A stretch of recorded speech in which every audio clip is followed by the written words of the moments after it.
Well, hey there, Elevate friends and family. Mark Pomery here, coming to you from a rainy day here in the great nation of Australia. Great to have you with us for this week's online experience where we're launching a brand new series. More about that in a moment. Hey, before we get to that, we love to worship together, and one of my favorite worship partners is leading us today. They're called the Recording Collective. A couple of their songs, the words are going to be on the screen, so please join in from wherever you are.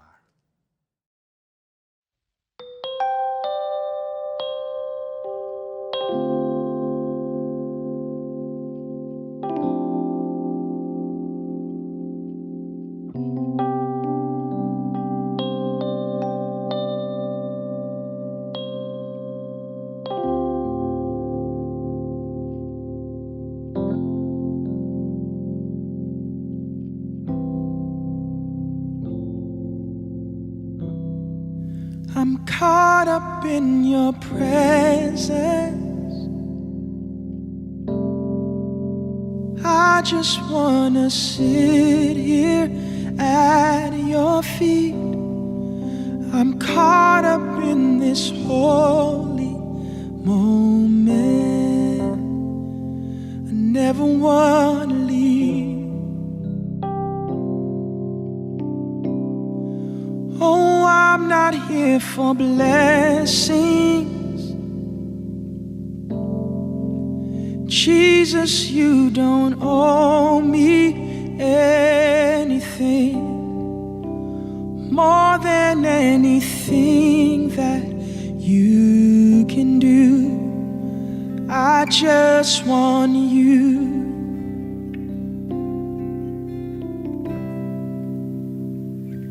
I'm sorry when I've just gone through the motions. I'm sorry when I just sang another song. Take me back to where we started. I open up my heart to you. Ooh.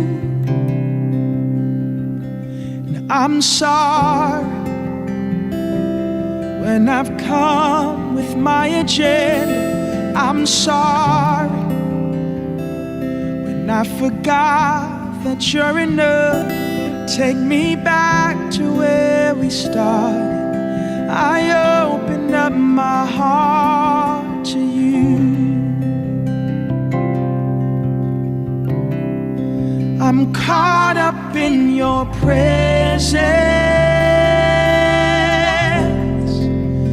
I just wanna sit here at your feet. I'm caught up in this holy moment. I never wanna leave. Oh, I'm not here for blessings. Jesus, you don't owe me anything more than anything that you can do. I just want you. I just want you and nothing else. Nothing else. Nothing else will do. I just want you and nothing else. Nothing else. Nothing else. Nothing else will do. I just want you and nothing else. Nothing else. Nothing else will do. I just want you. Nothing else, oh God. Nothing else. Nothing else will do. I just want you. Nothing else. Nothing else. Nothing else. Oh, nothing else will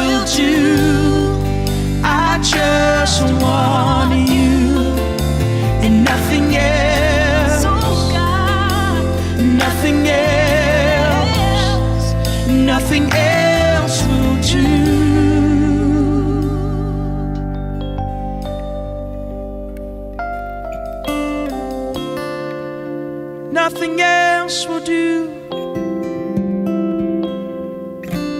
No one else will do. If it's not you, Jesus, it won't satisfy my heart. I was made for you and you alone. I'm coming back to the heart of worship. Coming back to the heart of worship. And it's you, Lord. It's you, Lord. It's you, Lord. It's you, Lord. Just want you. Caught up in your presence. I just wanna sit here at your feet. I'm caught up in this holy moment. I never wanna leave. Oh, I'm not here for blessing. Jesus, you don't owe me anything more than anything that you can do. I just want you.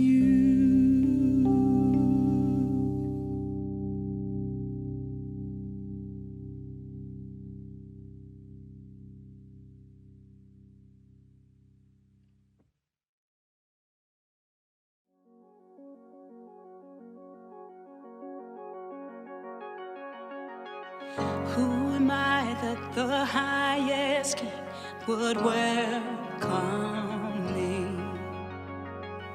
I was lost, but he brought me in. Oh, his love for me.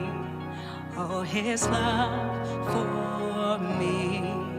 Who the Son sets free, oh, is free indeed.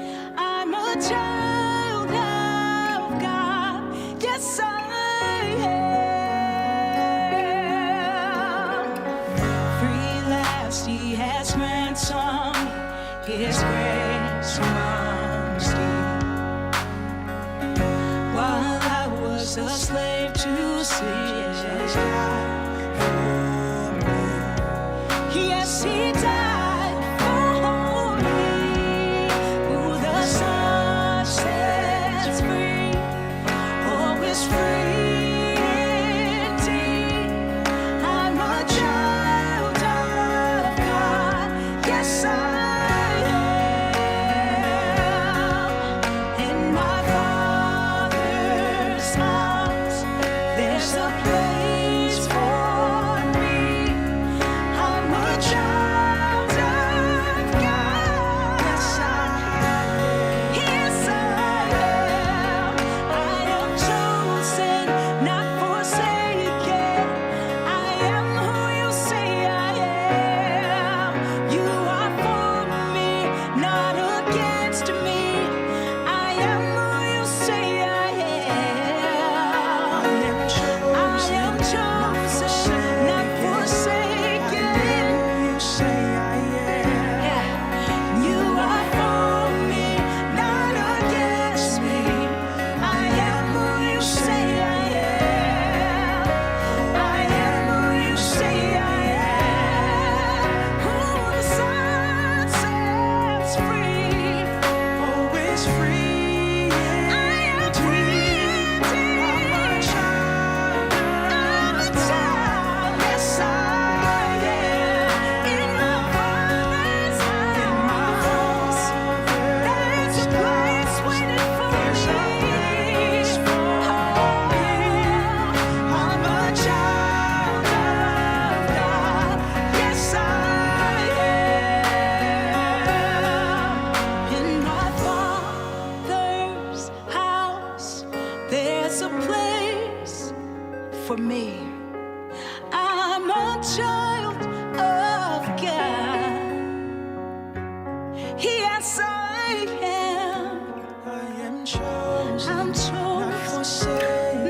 say. I am who you say I am. You are for, not against. Not against me. No, no. I am who you say I am. I'm the I am head, chosen, not the tail. not forsaken. I'm above, I am not who you say I beneath. am. I am. You are for You me, are for not me. against You me. fight for I am who you say I am. I am.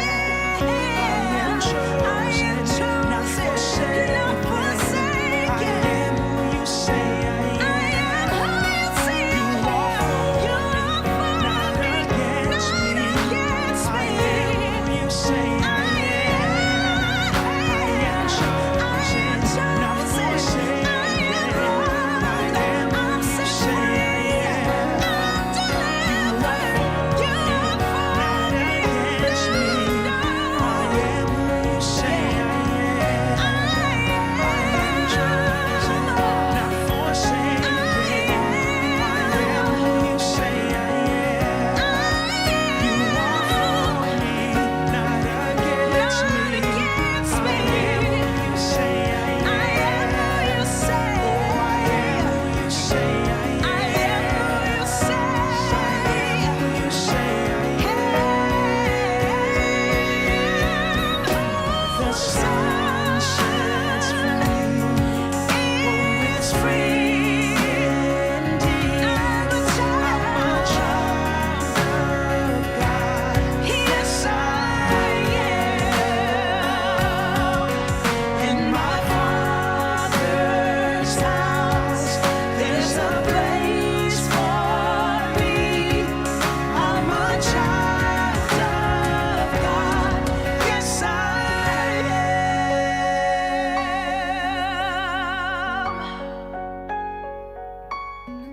Oh, I'm a child of God.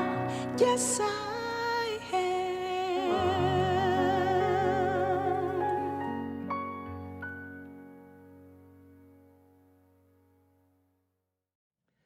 So today we're launching a brand new series called Surprised by Happiness. And the big idea of this series right out of the gate is that happiness isn't actually found by seeking it.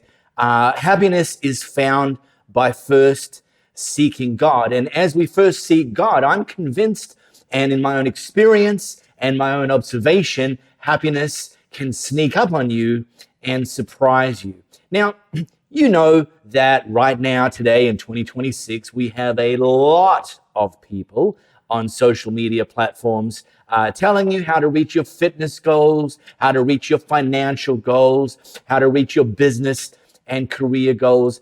And there's a lot of great information out there. Not all of it's great. And I make sure I expose myself to a lot of the great information about important subjects in life. One of the things I've noticed, if you kind of boil down, like, what are the big ideas that these social media content creators and influencers are putting out there, I think the messaging looks something like this. Like, first of all, make sure you commit to get it together in your life. Whatever area it is in your life, you got to own it, and you got to use all of your own strength and your own power to pull yourself out or to pull yourself up. Get it together. Secondly, get rich. Now, with not often much purpose beyond getting rich, living comfortably, and retiring with some money, which are not bad things, but as we talked about in our last series, Jesus on money, maybe God calls us to a little bit more than just getting rich. He also calls us to being rich. All right. And then this one, get noticed. Yeah. And this is actually a very new phenomenon. Back when I was much younger, you only really got noticed if you actually achieved something. Now, getting noticed is considered its own achievement. Oh, so what have you done recently? Oh, I reached 5,000 followers. Okay. Yeah, that's my point. And, it's like if you do these three things, get it together, get rich, get noticed, then of course you're guaranteed happiness. And I don't think those three things are necessarily all bad, and I certainly therefore don't suggest that we have to dismiss them, but I do want to introduce us to an influencer.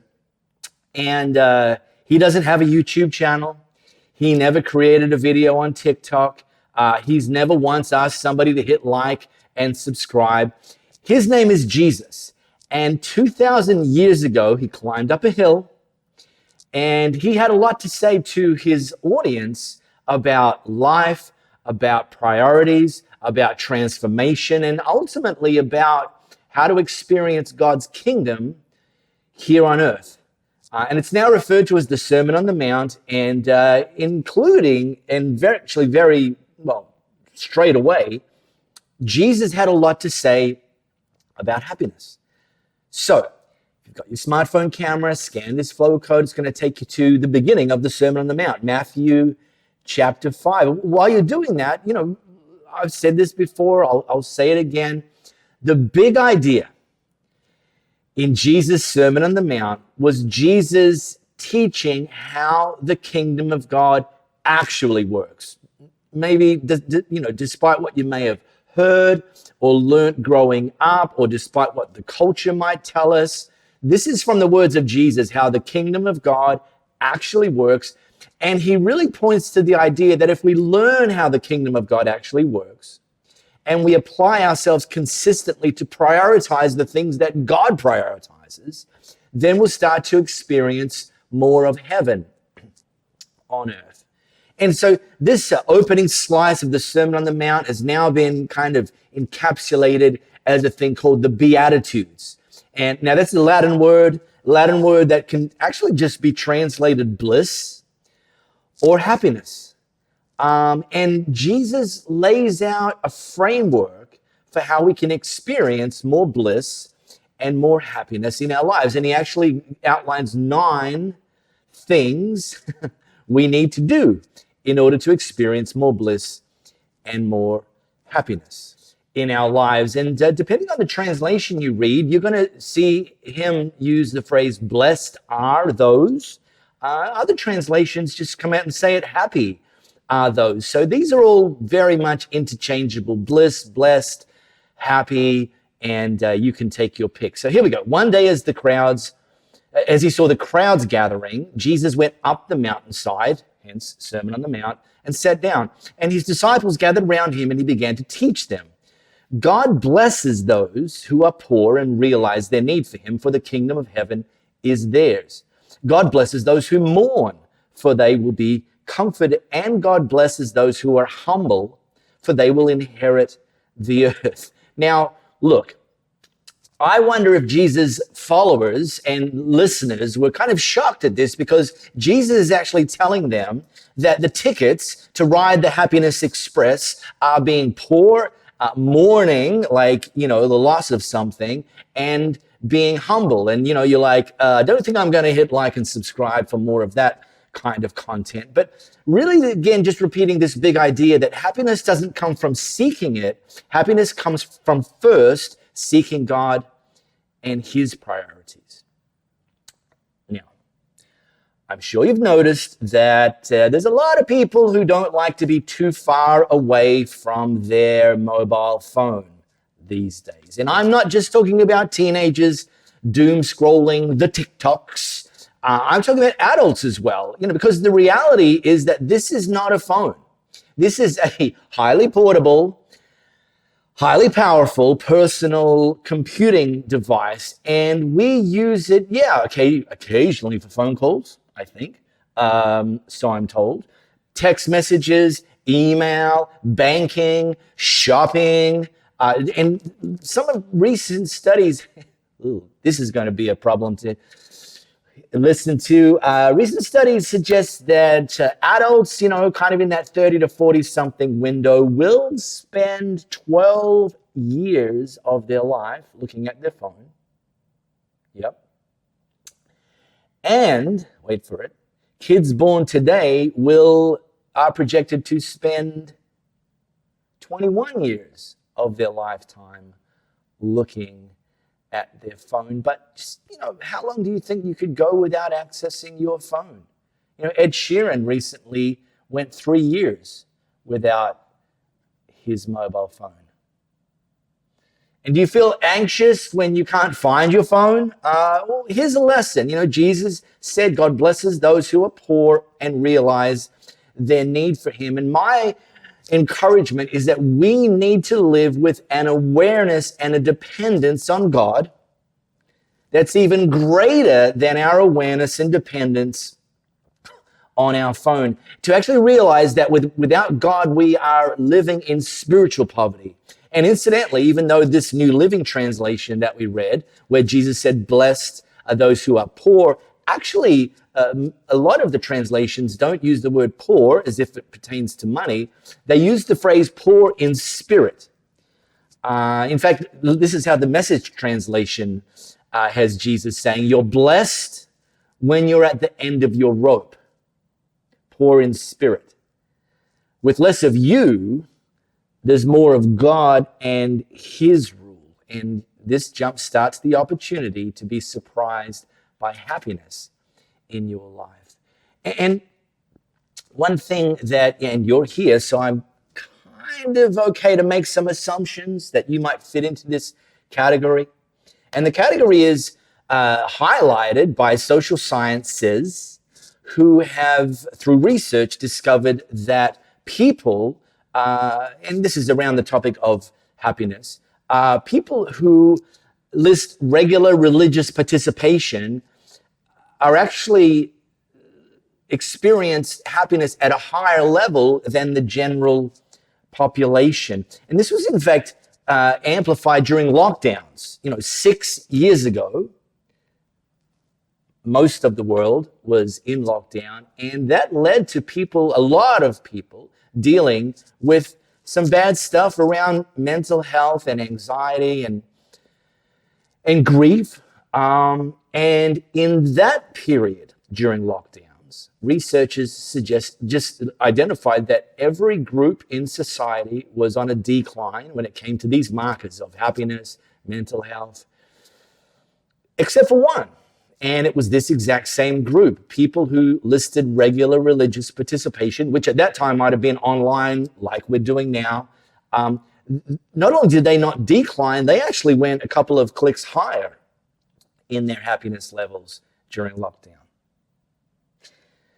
So Jesus is teaching us that if we realize we need God, well, that's actually where the power is. That's actually where this being surprised by happiness begins.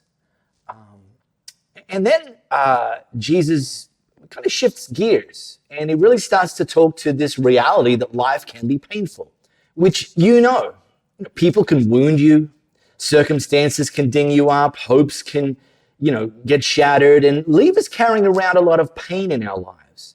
And the important question at that point is, well, what do we do with all that pain? Are we meant to just carry it around? And once again, the research indicates that denying that you're carrying pain or just trying to ignore it, leaving your trauma unaddressed, will actually cause you to stop growing. You kind of like your heart shuts down and you actually get kind of freeze framed in that time in your life, which I hope you don't want. I don't want that for me. I don't want that for you. Now, I respect people who play hurt. Sometimes we get dinged up and we don't have the luxury of just kind of stepping off the treadmill of life. We've got obligations, we've got responsibilities, we've got commitments. And, like a professional athlete who gets hit, but the game goes on, sometimes you just have to pick yourself up and you think, whoa, I'm going to feel that tomorrow. But you have to keep going. You have to play hurt. But even professional athletes know that you can't play hurt forever. And so they intentionally take an off season. And during that off season, if they've been playing hurt, they prioritize healing and recovery so they can actually bounce back stronger. Well, Jesus says this: God blesses those who mourn, painful, dinged up, let down, for they will be comforted. Now, there's kind of a clue buried in this order that Jesus is teaching. He starts by this idea of that we need to begin by acknowledging our need for God and then come to him with our pain, like come to him, like unlike the influences that tell you that you have to do everything in your own strength and pick yourself up and dig yourself out. No, Jesus says, no, bring it to God and you will be comforted. And then there's this third piece. God blesses those who are humble, for they will inherit the whole earth. What a promise. Amazing. And like, you don't hear a lot of chatter among the influencers about humility. You hear about get noticed, be the loudest, be the flashiest, stop the scroll, get people to zoom in, more Elon Musk and less Tim Cook. That's not necessarily how we get surprised by happiness. In fact, in 2001, a business researcher named Jim Collins released a book called Good to Great, which has sold over 4 million copies. Here's what the cover art looks like. And when he was studying companies, he was trying to find those that were good already, but actually went to great. And he defines great. I'm not going to get into the details there. But one of the things that he discovered was that the leader of those companies mattered. And he came up with this model of 5 levels of leadership. 1, 2, 3, 4, 5, which 5 was the highest level of leadership. And he discovered that the companies that had gone from good to great were led by level 5 leaders. And when he started to and outline what are the characteristics of a level 5 leader, 2 things that he double-clicked on were personal humility and professional will. He actually discovered that a lot of the companies that were being led from good to great by CEOs weren't the CEOs that you see on the magazine covers. They were instead the CEOs that maybe you've never heard of. And just to give you a test, unless you're super smart, can you name the CEO of PepsiCo? Pepsi? Yeah? No? Visa? Yeah? No? Toyota?